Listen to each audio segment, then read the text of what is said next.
this binomial, 2 plus 3x to the power of 5. Now we're going to use the structure of 3 rows to do this.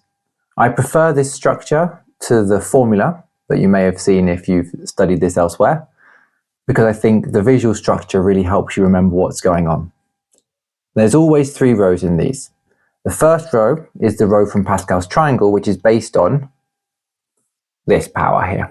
And because it's the power of 5, it's the 5th row of Pascal's triangle, which is 1, 5, 10, 10, 5, 1. Now, if we don't remember that, we can quickly construct Pascal's triangle. If you're not sure what Pascal's triangle is, then I suggest you look at the previous video to have a look at that. So we've got our Pascal's triangle row, and after that we're going to do our second row. Now our second row is based on the first part of our binomial. We always start with that to the power of 5, in this case the highest power, and then decrease the power in each subsequent term.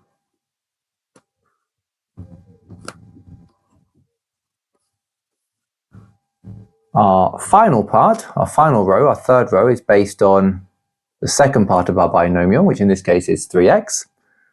And we take that to a power, but it's the opposite. We start at 0 and we increase the power each time. So we have 3x to the power of 0, 3x to the power of 1, 3x squared, 3x cubed,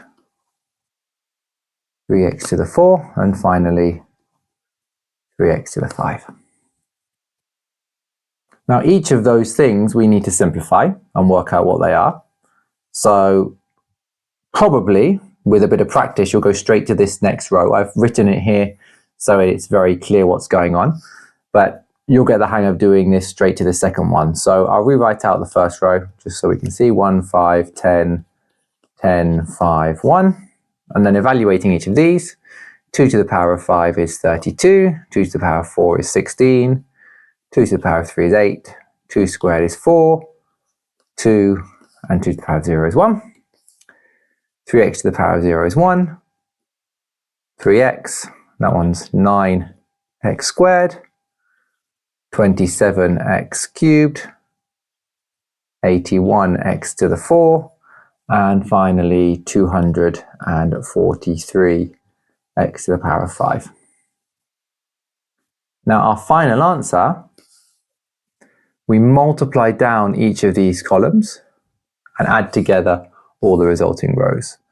So 2 plus 3x to the power of 5 is equal to 1 times 32 times 1 is 32, plus 5 times 16 times 3, or 5 times 16 is 80, 80 times 3 is 240x, 10 times 8 times 9x squared, 9 times 8 is 72, so that's 720x squared, 10 times 4 times 27, 27 times 4 is going to be, well 27 times 2 is 54, so that's 108, so it's going to be 1080 x cubed.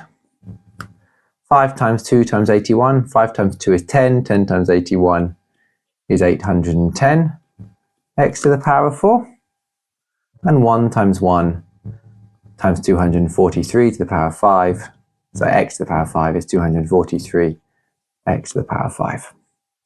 And that is the expansion of 2 plus 3x to the power of 5.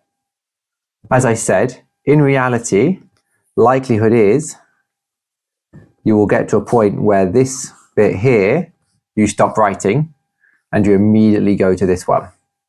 One thing I am going to pull out though, just to be very careful of if you do start doing that, is just be a little bit careful with these things and make sure you're not writing down something like this.